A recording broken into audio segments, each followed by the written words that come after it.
In Furyball, you get thrown into these gladiator-style arenas that are actually giant pinball machines. Normally in pinball, you just watch the ball bounce around and hopefully when it comes back, you can hit it. Not here. Furyball throws that idea out completely. And once you see how, you're never going to look at pinball quite the same way again. Furyball has a demo out on Steam currently. It's a roguelike game, right? So it's a dime a dozen these days. But this game has a unique flavor that makes it stand out from the roguelike crowd.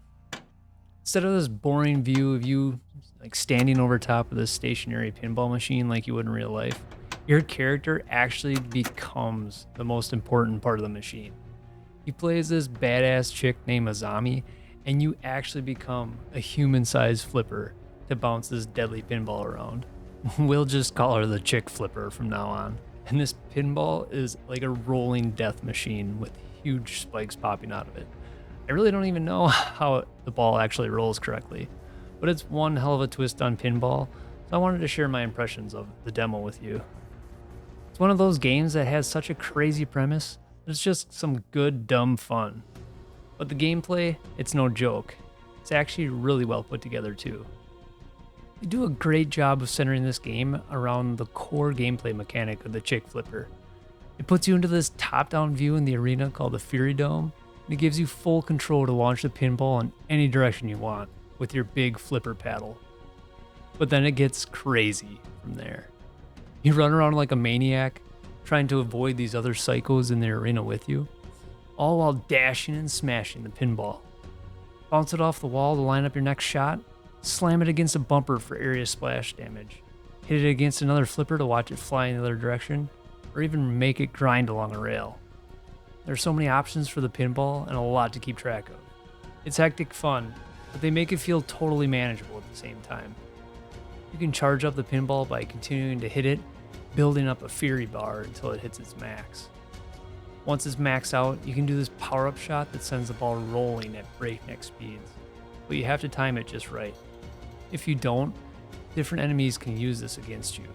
Some can catch the ball and throw it back at you, others have their own flippers to parry it back. All of them will try to attack you without the ball too. You, on the other hand, you can only stun the enemies by bashing them with your chick flipper. You normally can't damage the enemies directly, but that's where the upgrades come in. There are 3 main upgrades throughout each run that you can choose from: modules, stims, and ball boosters. When I first read ball boosters, I totally thought it said ball busters. It gave me a good laugh, and that's all I could call it after that.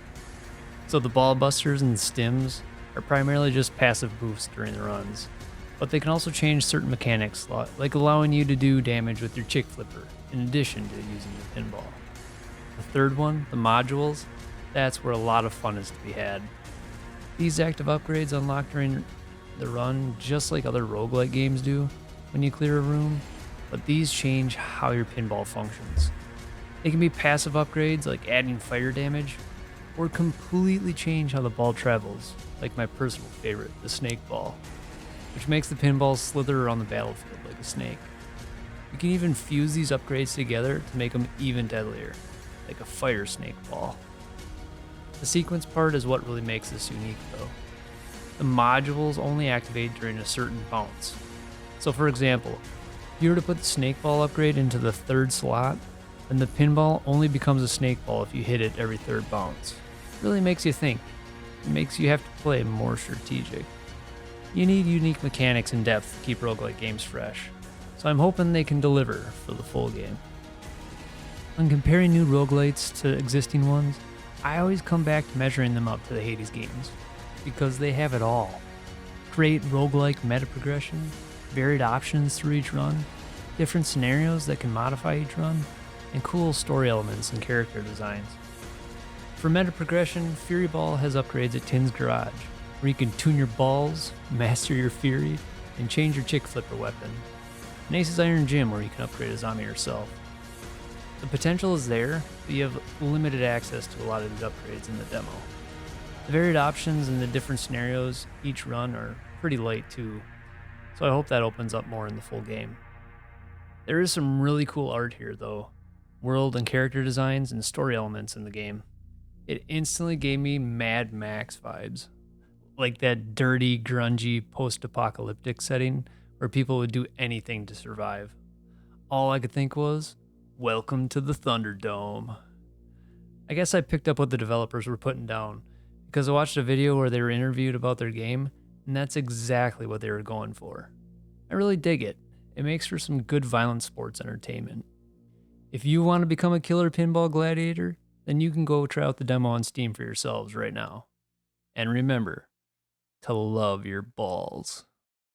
If you're looking for an amazing roguelike game you can play right now, then why don't you check out my videos on Abyssus. Thanks for watching, and until next time, keep on gaming.